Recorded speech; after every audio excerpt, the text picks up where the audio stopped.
Hola, ¿cómo están? Mi nombre es Rodrigo Vázquez, soy gastroenterólogo y nutriólogo pediatra y el día de hoy tengo el enorme placer de compartir escenario virtual con la doctora Ana Teresa Abreu y Abreu, muy conocida por todos ustedes. Muchísimas gracias a Laboratorios Ferrer por la invitación a participar en esta nueva entrega de Ecos Internacionales, que también se realiza de forma virtual, con un simposio titulado Disbiosis y síndrome de intestino irritable, cómo las alteraciones en la microbiota intestinal afectan la fisiología gastrointestinal. Y por principio de cuentas, permítanme presentarles a la doctora Ana Teresa Abreu Abreu, quien va a iniciar con este simposio. La doctora Ana Teresa Abreu y Abreu, ella es gastroenteróloga de adultos, como siempre les digo. Ella tiene un curso de alta especialidad, es una neurogastroenteróloga por parte del Instituto de Ciencias Médicas y Nutrición Salvador Subirán y es una especialista referente de cuestiones de microbiota no solamente en México, sino a nivel internacional. Es miembro fundadora y es actualmente la protesorera de la Sociedad Iberoamericana de Microbiota, Probióticos y Prebióticos. Tere, es tuyo el escenario virtual.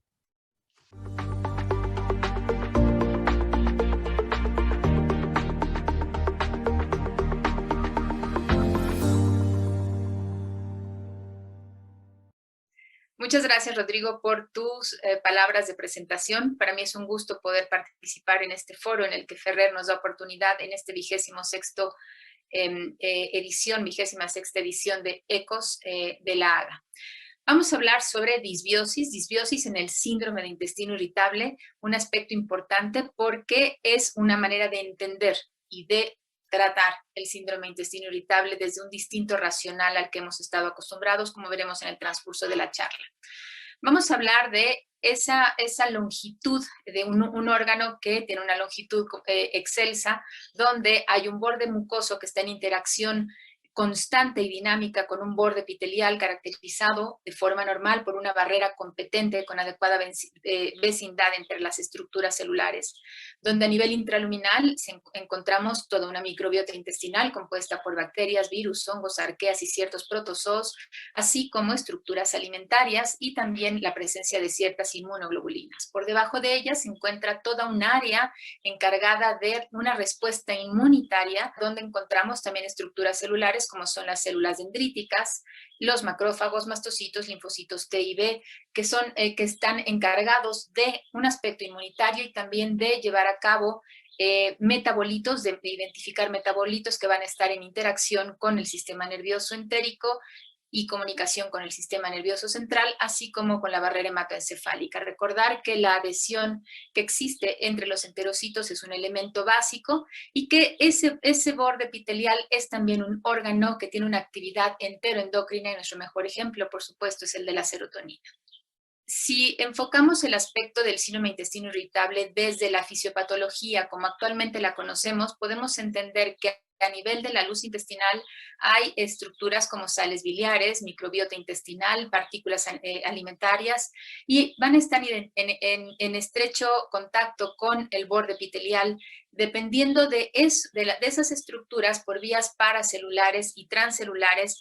Va a haber identificación por vías espinales, vías vagales o vías pélvicas hacia el cerebro y que van a finalmente dar una respuesta de hipersensibilidad visceral que ubicamos perfectamente en la entidad, en este trastorno de la interacción intestino-cerebro. Por otro lado, también a nivel de la lámina propia y de esta identificación de estructuras, de neuropéptidos, neurotransmisores, metabolitos, ácidos grasos de cadena corta, vamos a entender cómo hay identificación por parte de las neuronas entéricas y comunicación hacia las células gliales, y va a haber finalmente una promoción de actividad sobre ciertas estructuras como son los macrófagos, como son los linfocitos B y T y como son los mastocitos. Y en base a eso entender por qué sucede si hubiese síndrome de intestino irritable, a lo mejor una expresión de bajo grado con interleucinas proinflamatorias, entre otras cosas.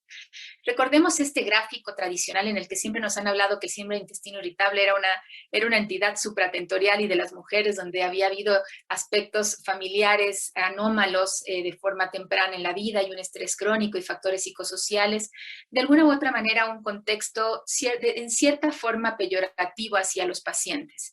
Actualmente sabemos más, sabemos que muchas de estas formas de interpretar o de tener cognición hacia la sintomatología radica en esto, en qué es lo que sucede con la interacción de la microbiota intestinal, con la barrera, con la exposición de alimentos, con la inflamación de bajo grado, pero el punto es que actualmente el conocimiento nos remonta perfectamente a que el escenario y el disturbio es ahí, a nivel de la microbiota intestinal. Y es así como podemos entender que la dieta o el estrés o finalmente alteraciones psicológicas o alteraciones en el sistema inmune, pero desde cómo esté integrada y trabajando la microbiota intestinal es que podemos entender al síndrome de intestino irritable en toda su expresión. No solo en la información que existe en este eje cerebro-intestino, sino también en la hipersensibilidad visceral, en la inflamación de bajo grado, en este escenario de alteración neuromotora, en cómo se encuentra la barrera intestinal, en expresión o no de inflamación o huella o no de inflamación, pero en el escenario disbiótico.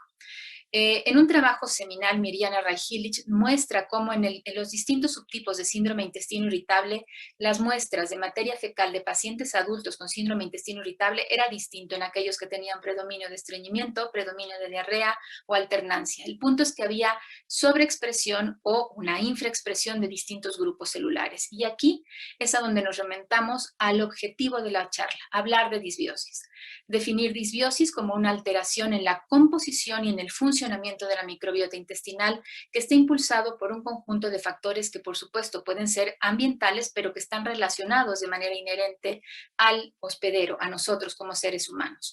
La producción de metabolitos microbianos es un factor clave en estos procesos porque se encuentra alterada. Cómo se encuentra la salud general del hospedero también está relacionado. Si existe comorbilidades como obesidad, diabetes, enfermedad de Crohn, alguna otra entidad clínica que pueda generarnos una mayor expresión de este escenario disbiótico o aumentar el grado de disbiosis. Las alteraciones realmente sabemos que no se limitan a la localización de la enfermedad en solo el eje cerebro-intestino, sino que hay una lámina propia que va a estar interactuando, así como la información que llegue por el nervio vago. Queda, por supuesto, por dilucidar si las diferencias en la microbiota está presente en distintos estados de la enfermedad, o si son solo un síntoma de la enfermedad como tal, o si es incluso un escenario causal, causal y casual. Es importante entender también que cambiar este escenario de disbiosis se convierte, como veremos más adelante con el doctor Vázquez, cómo se convierte en una piedra angular en una opción terapéutica de muchas entidades clínicas, pero también en el síndrome de intestino irritable. Pero definiéndolo de manera global, de manera muy genérica, disbiosis es la pérdida de la diversidad bacteriana, la expansión o sobreexpresión de microorganismos que pueden ser patobiontes y la pérdida de comensales. Importante, las posibles opciones terapéuticas van a incluir su modulación, lo veremos más adelante, desde distintos frentes. Hipótesis postinfecciosa del síndrome de intestino irritable. Sabemos que después de un cuadro de gastroenteritis aguda, en el 90% de los escenarios hay una recuperación del cuadro clínico agudo. Pero en ese cuadro agudo se generan factores bacterianos, una respuesta inmunitaria que puede generar cambios en la motilidad intestinal.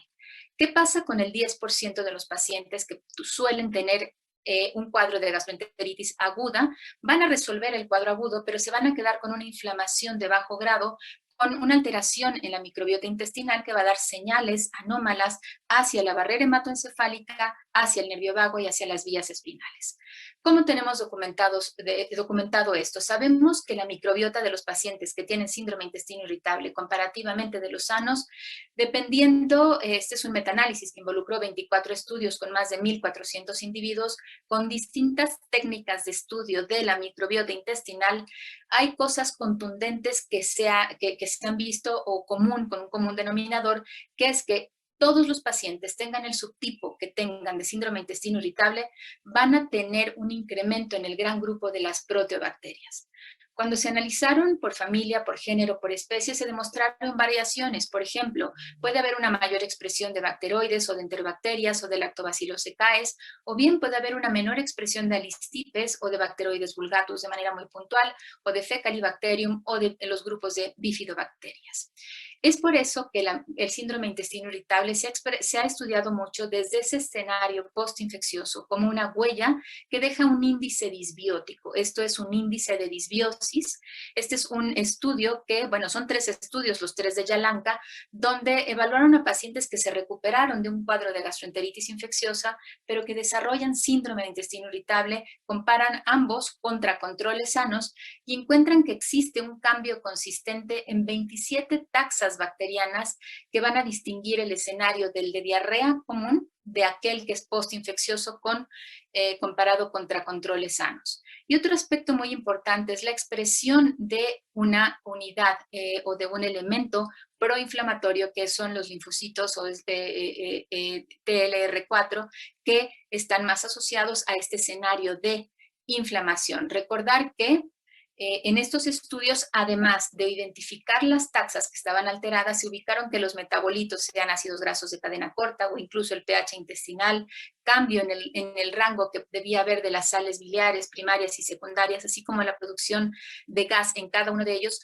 fue buscada y se encontraron alteraciones. Pero un aspecto importante que es al que nos queremos remontar en esta charla es que se logró ubicar que existía, independientemente de la metodología empleada, una respuesta microbiana asociada a lo que conocemos como patrones moleculares microbianos, donde se activa esta respuesta inflamatoria a partir de los lipopolisacáridos con expresión de los linfocitos TLR4 que van a llevarnos o que de forma inherente conllevan una activación inmunitaria con expresión de citocinas inflamatorias, con activación de los nervios entéricos y, por supuesto, con la presencia de dolor. Sabemos que hay bacterias incrementadas, si lo vemos por filo, sabemos que las proteobacterias están incrementadas. Dentro de ellas, la familia de las Enterobacteriaceae, que son prácticamente bacterias facultativas, que son bacterias que habitualmente no dan lata, no son fastidiosos. Algunos pueden ser patógenos, pero son capaces de tolerar disturbios y acoplarse a distintos ambientes colónicos. La familia de los Lactobacilliaceae son típicamente bacterias fermentadoras de carbohidratos, así como son formadoras de ácido láctico y disminuyen el pH intraluminal.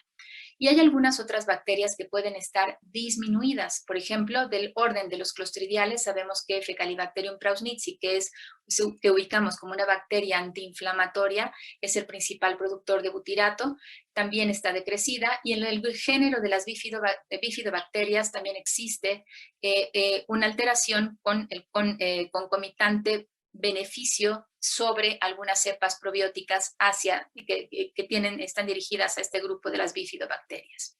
Lo que es un hecho es que sabemos que existe un microambiente intestinal alterado, disbiótico, como un aspecto fisiopatológico en el paciente que tiene síndrome de intestino irritable.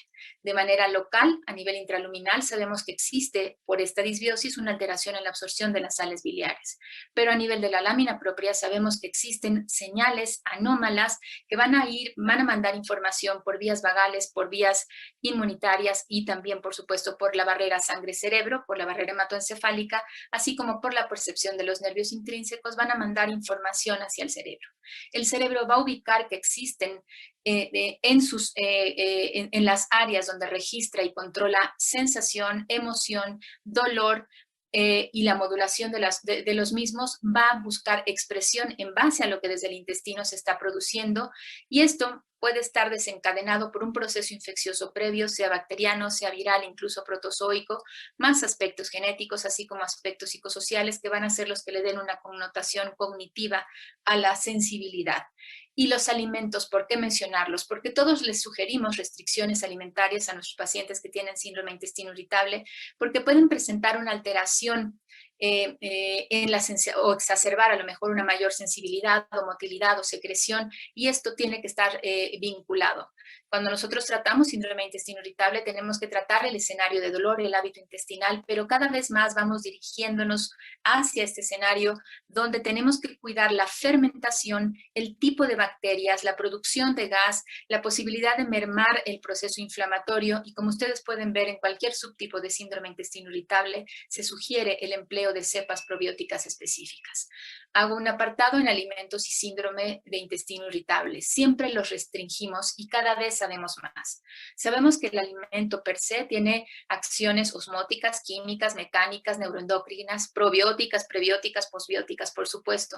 Y también sabemos que el alimento puede tener efectos secundarios. Algunos de ellos pueden fermentarse más, pueden cambiar el pH intraluminal y pueden modular el microbioma. Y así entender que si estamos en una exacerbación o en una remisión de síndrome de intestino irritable, vamos a tener a lo mejor expresión de dolor, expresión de distensión o incluso un cambio en el movimiento intestinal, porque el hecho de que estos dos efectos, primario y secundario en los alimentos, tengan que ver con la sensibilidad, con la motilidad, con permeabilidad, con interacción cerebro-intestino, con activación inmune, desde un trasfondo disbiótico y que este tenga que ver con cómo se tengan integradas señales de cognición hacia la sintomatología, podemos entonces a partir de aquí entender que el aspecto dietario que hemos siempre manejado como un coadyuvante en nuestro tratamiento en síndrome de intestino irritable, ahora también puede tener una explicación desde este fenómeno disbiótico. Mis mensajes para terminar: saber que la piedra angular del tratamiento, por supuesto, sigue siendo quitar el dolor, corregir el hábito intestinal, mejorar la hipersensibilidad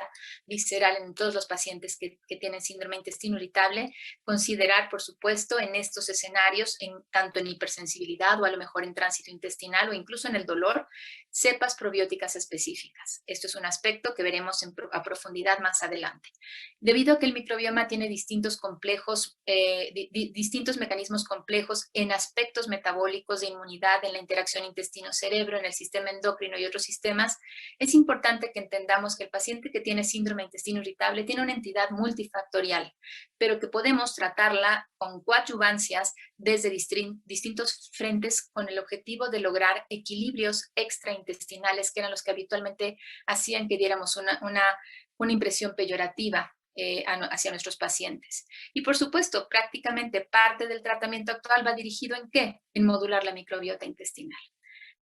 Para mí es un gusto presentar en la siguiente ponencia al doctor Rodrigo Vázquez Frías. Rodrigo Vázquez Frías, además de ser un maravilloso y extraordinario amigo, es gastroenterólogo, es nutriólogo pediatra del Hospital Infantil de México Federico Gómez. El doctor tiene maestría y doctorado en ciencias médicas, es profesor de pediatría en la Universidad Nacional Autónoma de México, además de ser académico numerario de la Academia Mexicana de Pediatría y miembro de la Asociación Mexicana de Gastroenterología. Es tesorero actualmente de la Sociedad Latinoamericana de Gastroenterología, Hepatología y Nutrición Pediátrica. Es miembro de la Sociedad Norteamericana de Gastroenterología, Hepatología y Nutrición Pediátrica.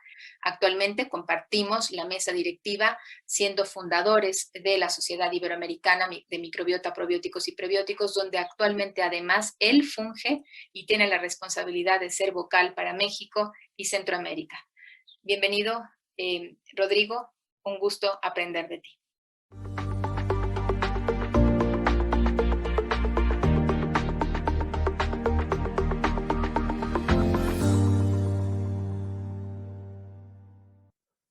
Muchas gracias, Ter, nuevamente por la presentación. Bueno, en esta segunda parte vamos a hablar acerca de cuál es el uso de los probióticos o de las modificaciones que podemos hacer a la microbiota en el contexto del síndrome de intestino irritable.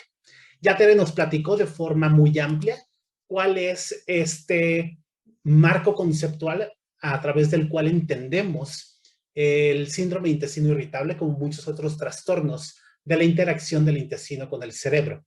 Nada más rápidamente recordar que toda esta conexión que existe en este eje microbiota, intestino, cerebro, y que a cualquiera de estos tres niveles nosotros podríamos potencialmente tener algún tipo de intervención con el objetivo de poder abatir o tratar de combatir las manifestaciones clínicas que se presentan específicamente en el síndrome de intestino irritable. De forma adicional, puso muy en relieve también Tere la parte tan importante que tiene la alimentación para favorecer una adecuada microbiota y que es a través de la producción de ciertas sustancias por parte de esta misma microbiota, llámese ácidos grasos de cadena corta, péptidos neuroactivos o secuencias de péptidomiméticos a través de los cuales se establece esta comunicación de forma directa con el cerebro.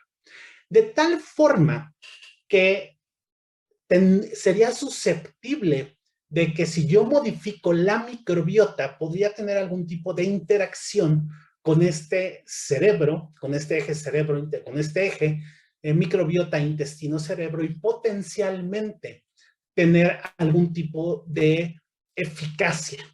Sabemos actualmente, como ya nos mencionó también Tere, que existe una disbiosis en los pacientes con síndrome de intestino irritable. Sabemos que hay un incremento en los lactobacilos y en las bifidobacterias en los pacientes que son controles sanos. Por lo tanto, se indica que hay una disminución de estos en los pacientes con síndrome de intestino irritable. Por el contrario, se sabe que la Escherichia coli se encuentra disminuida en los pacientes en los pacientes sin síntomas de intestino irritable y que son mayores en los pacientes con síndrome de intestino irritable. De tal forma que entendiendo esta disbiosis que ya perfectamente se nos manejó, pues sabemos que que existen diversos mecanismos a través de los cuales yo puedo ocasionar o generar o intentar que se realice una rebiosis, es decir, tratar de evitar esta disbiosis o de mejorarla a través de la intervención de diferentes herramientas que yo puedo tener. A lo largo del tiempo, en las dos últimas décadas, ustedes habrán oído que hemos intentado diversas estrategias para hacer esta rebiosis, dentro de las cuales el uso de antibióticos, sobre todo antibióticos a nivel intraluminal, para ciertas entidades, como por ejemplo sobrecrecimiento bacteriano, que incluso algunos de los pacientes con síndrome de intestino irritable podrían llegar a presentar de forma concomitante, se han llegado a utilizar. Sin embargo, actualmente no hablamos que los antibióticos sean el tratamiento estándar para el manejo del síndrome de intestino irritable. Otra, quizá la más eficaz, tiene que ver con el uso de prebióticos, específicamente de la fibra dietaria, de la dieta en sí, sabiendo que esta tiene una eficacia bastante buena y que debe de formar parte de la estrategia terapéutica para los pacientes, para todos los pacientes, niños y adultos con síndrome de intestino irritable. Sin embargo, los probióticos se han posicionado como una de las estrategias favoritas o más de las que más hemos echado mano recientemente para modificar esta microbiota. También hemos contado con otras terapéuticas, tales como el trasplante fecal. Sin embargo, actualmente el síndrome de intestino irritable no es una indicación contundente. Se reserva mucho para estudios de investigación. Sin embargo, hay algunos reportes, hay bastantes reportes sobre la potencial utilidad que esta podría tener para el síndrome de intestino irritable. Hablando específicamente de los probióticos, contamos con una revisión sistemática con metaanálisis bastante frecuente acerca de cuál es la eficacia del uso de prebióticos, probióticos, simbióticos e incluso antibióticos en el tratamiento del síndrome de intestino irritable. Esta revisión sistemática con metaanálisis nos pone claramente en perspectiva que los probióticos son eficaces, es decir, hay una cierta tendencia para reducir las manifestaciones clínicas de los pacientes, sobre todo pacientes adultos, con síndrome de intestino irritable. Sin embargo, cuando nosotros hablamos de probióticos de forma general, pues no es lo más adecuado, ya que actualmente tenemos que apostarle o tenemos que ir dirigidamente hacia hablar de una cepa específica, es decir, para cada entidad en específico, en este caso síndrome de intestino irritable, yo podría considerar alguna o algunas cepas específicas que hayan demostrado que muestran eficacia para el manejo del síndrome de intestino irritable a una dosis en específico durante un tiempo en específico. De tal forma que esta misma revisión sistemática trata de ser un poquito más específica al respecto y agrupa cuando se hablan de todos los lactobacilos, cuando se hablan de los tipos de Saccharomyces, cuando hablan de los tipos de bifidobacterias. Sin embargo, también contamos con evidencias de revisiones sistemáticas en el caso de los niños. Esta revisión sistemática también bastante reciente del 2018, en la cual no solamente abordó las cuestiones del síndrome de intestino irritable, sino en general todos los desórdenes relacionados con el dolor abdominal e incluso la constipación funcional, encontró también o se mostró también que ciertas cepas probióticas eran eficaces para el manejo de la respuesta en general, para el alivio del dolor y para disminuir las manifestaciones concomitantes que se presentan en el síndrome de intestino irritable. De tal forma que cuando hablemos de ciertas cepas, tenemos que hablar de esas cepas en específico. Y el día de hoy quiero compartir con ustedes cuáles son las evidencias que existen sobre la cepa de Saccharomyces cerevisiae CNCM y 3856. Este es uno de los primeros estudios que salió al respecto de esta cepa para el contexto del síndrome intestino irritable. Es un ensayo clínico controlado, aleatorizado, doble ciego, en un solo sitio, en adultos con síndrome intestino irritable, acorde con los criterios de Roma 3.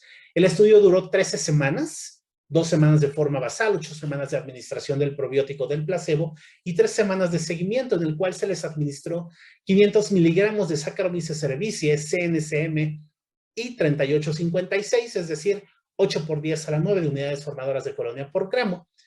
Los grupos, o sea, se aleatorizó a que unos recibieran este probiótico, otros que recibieran un placebo, y lo que se observó, como ustedes pueden identificar en el gráfico, es que hubo una mejoría en el dolor o lo que se refería como incomodidad abdominal durante el segundo mes de administración, con un porcentaje de mejoría de 62.8% en el caso de aquellos que recibieron esta cepa probiótica versus un 47.3%, haciendo una diferencia que se considera como estadísticamente, pero sobre todo como clínicamente significativa. Otro de los estudios realizado unos cuantos años después, también es otro ensayo clínico controlado, aleatorizado, doble ciego, el cual también fue multicéntrico. El estudio duró 12 semanas con la administración de un probiótico, de un placebo, de forma aleatoria.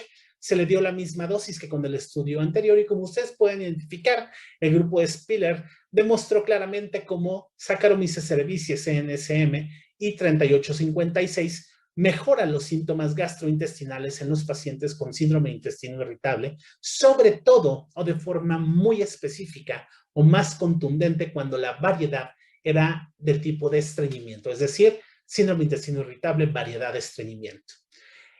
De forma conjunta fueron analizados los resultados paciente por paciente de estos dos estudios, por lo tanto se hizo un metaanálisis con datos del paciente de forma individual o lo que se conoce en inglés como un IPD metaanálisis, el cual tiene, pues, robustece la información o la forma de expresar esto.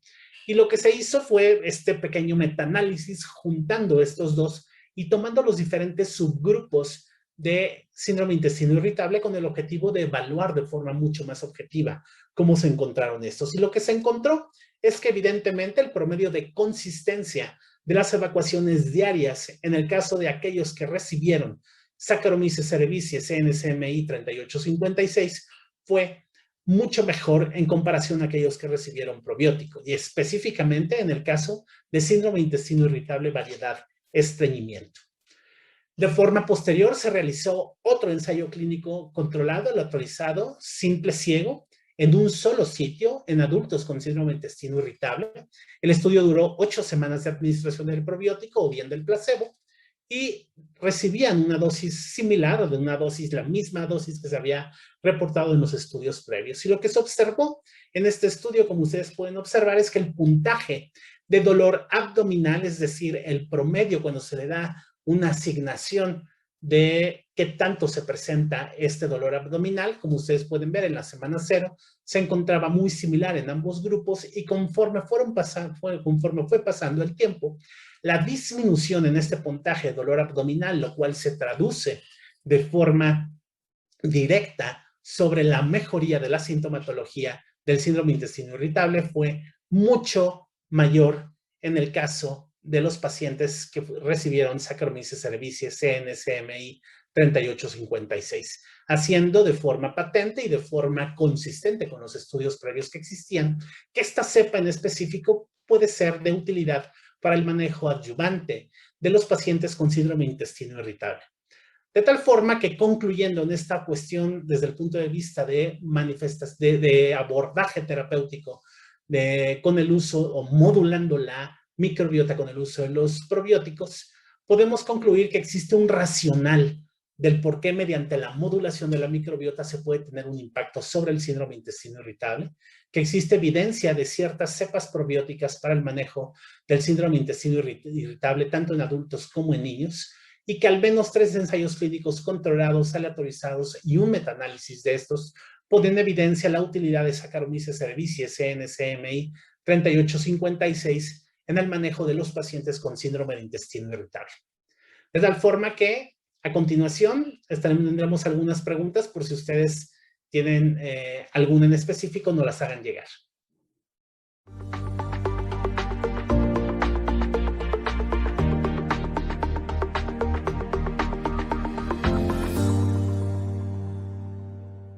Perfecto, Tere. Oye, por aquí hay algunas preguntas. La verdad es que no sé si nos vaya a dar tiempo de poder contestar todas, pero básicamente lo que nos están refiriendo es si existe evidencia suficiente de que hay una disbiosis o de que hay alteraciones en la microbiota en el intestino irritable. Si de forma puntual pudiéramos contestarles. Claro que sí. De hecho, hay un metaanálisis, el doctor Yehuda Ringel.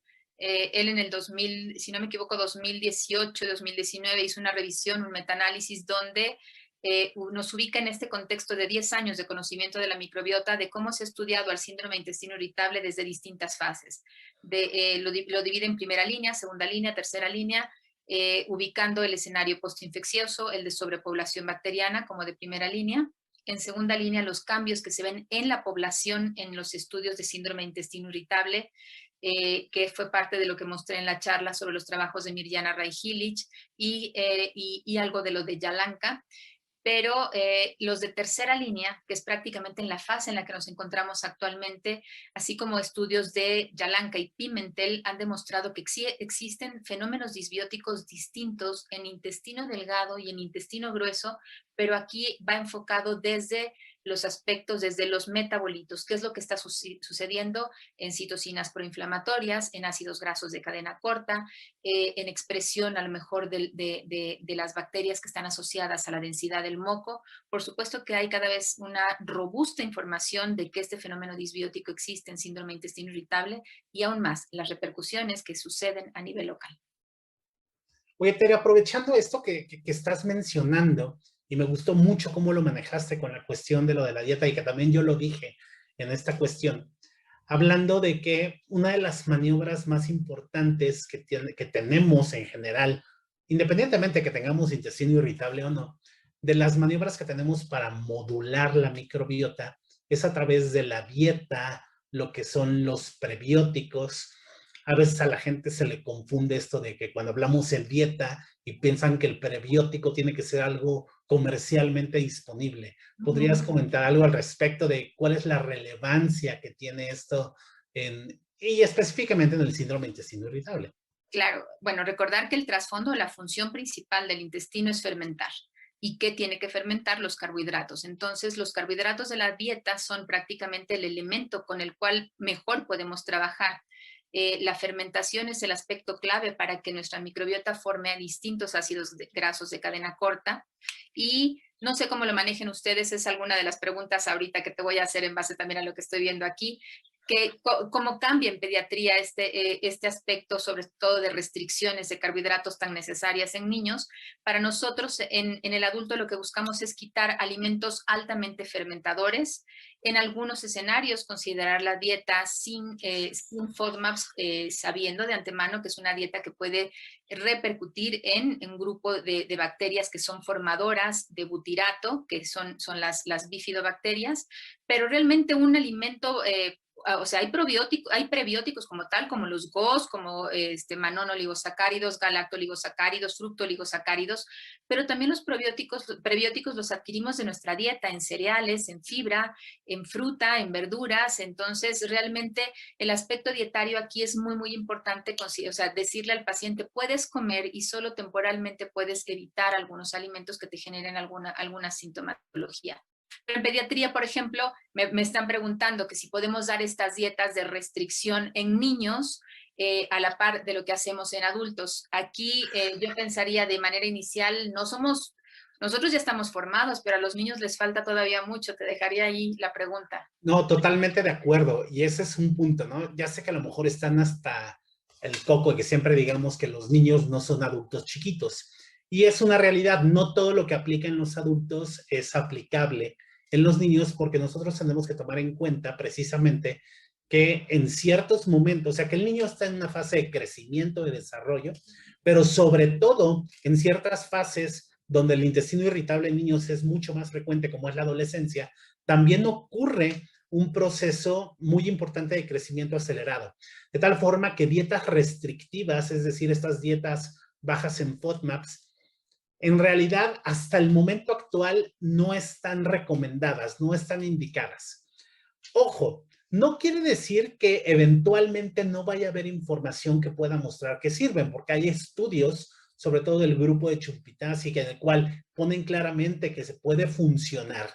Hay otros estudios en los cuales se ha demostrado que la adherencia o el apego a la dieta es muy bajo, que incluso cuando se ha logrado ese apego durante un tiempo suficiente para poder determinar que existe cierta eficacia, falló en demostrar la utilidad cuando se comparó con no realizar esta dieta. Tal forma que los estudios no todos son consistentes con el mismo efecto, al menos en la cuestión pediátrica. Y por las potenciales repercusiones nutricionales que finalmente podría llegar hasta el día de hoy, no las podemos recomendar. Tenemos que esperarnos para ver qué es lo que podría pasar. En lo personal, creo que estamos quitando alimentos de funciones completamente normales que realizan en el intestino y no necesariamente veo que por ahí vaya a ser el futuro para el manejo del síndrome de intestino irritable, al menos en la cuestión pediátrica. Ok. Aquí alguien menciona, bueno, realmente sí, el niño tiene como objetivo crecimiento y desarrollo, y bueno, y más en relación a lo que tú dices, si se restringen los elementos con los cuales puede crecer y puede desarrollarse, pues puede haber una afectación. En nosotros, en los adultos, realmente, bueno, yo no soy partidaria de hacer dietas tan restrictivas, solo de formas temporales, evitar, esto es como un tip al gremio, evitar de forma temporal, sin prohibiciones, algunos alimentos que pudieran ser sumamente fermentadores y sobre todo cuando hay sintomatología, recordando que es una enfermedad que tiene síntomas recurrentes y que si no hay una agudización, pues ¿por qué vas a privarlo pues, de un plato de lentejas o de algún alimento que también le va a generar algún beneficio a su microbiota y la va a diversificar? Totalmente de acuerdo. Oye, Tere, pero incluso los pacientes habitualmente o de forma, o sea, sin saberlo, lo hacen, ¿no? Tienden a evitar ciertos alimentos que ellos ya identifican claramente que no es porque sean alérgicos a ellos, sino que les causan precisamente esta fermentación en ciertos momentos. Dicen, bueno, hoy no voy a comer lentejas porque evidentemente Porque pues, no me quedan, pues sí, me aprieta el mis pantalón. síntomas están un poco incrementados.